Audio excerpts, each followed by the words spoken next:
This is the new Jaguar E-Pace, the slightly smaller, significantly cheaper version of the F-Pace, already a huge success for Jaguar. And the big question about this car is just how pretty is it? Well, a friend of a friend of a friend of mine, of a mate of mine, who I might have once met at a barbecue, rang me recently to say he was worried that this car had driven his friend insane. Yes, his mate had called up and said, I'm buying one of these, even though I've never seen it in the flesh, I've never driven it, I don't really know how much it costs, I just have to have one. And that was based purely on what it looked like in a picture.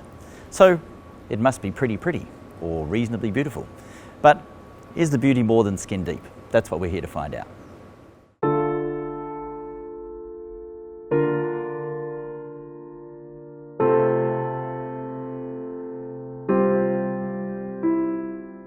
So Jaguar is holding so many pre-orders of this car, they're already confident that the E-Pace will be the top selling Jaguar ever. The biggest seller in the range. So looks are obviously very important. All those people who've ordered one have never actually sat in one, which I think might be a good idea before they slap down the rest of their money. So choice is also very important. You can have this car in all kinds of spec. It starts at S, then you go up to SE and HSE, and then you can have something called R Dynamic spec. Oh, and for the first year there'll also be something called the First Edition.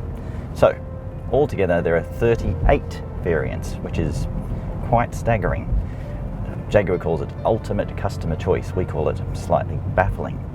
But your choices aren't over, because there are still 5 engines to choose between.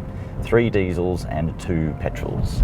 So your spec will determine how lovely your car looks and how nice it feels inside, and then you can choose your engine to decide how fast you want to go.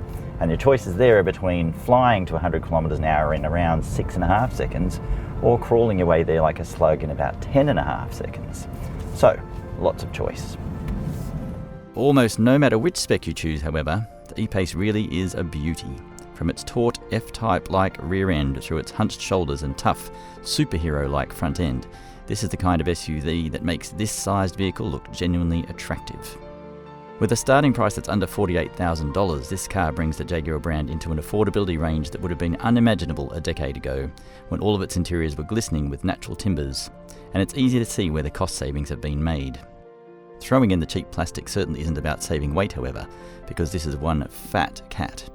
The E-Pace is built on a revised version of the Land Rover Evoque platform, meaning only the front end, which they had to change to give it more Jaguar-like suspension, is actually new. So the F-Pace, which is larger, actually weighs less than this car.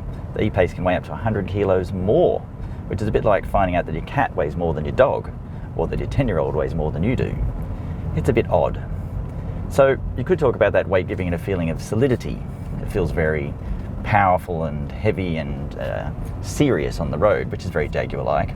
But when you come to a sharp corner and you're piling in, all of a sudden you're very aware that this thing weighs almost 2 tons, which is a lot for a small SUV, and makes the word small seem slightly redundant. But there is a lot to like about the car. The way it steers feels properly Jaguar. The way it handles is quite impressive. And the noise is like any other car, really. If you think about Jaguars having that roaring beast, howling cat sound that they used to have, V8s and V12s and so on, you can just forget all that. This is a 4-cylinder car, and some of them are diesels. It's not quite the same.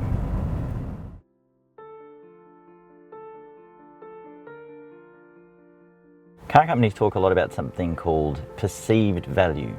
The perception of what something is rather than what it is very important. I perceive myself as very attractive, for example, whereas other people might not. Now, when you get in this Jaguar, you perceive something slightly less than value. What you expect is Jaguar. What you get is slightly cheap plastics. Some of this feels a little bit like a kid's lunchbox. What it doesn't feel like, what it doesn't sound like in particular, is Jaguar quality. That to me would be a bit of a disappointment if I'd ordered one without actually sitting in it. It's not awful, and it is what you should expect when you're paying less than $50,000 for a Jaguar rather than top spec. When you lift up your price and you pay more for the higher spec levels, you do get more leather around you, nicer leather seats, nicer feeling things, but this part around here, which you will touch every day around the gear shifter, still does feel cheap. It's not quite the perceived value that you'd expect from Jaguar.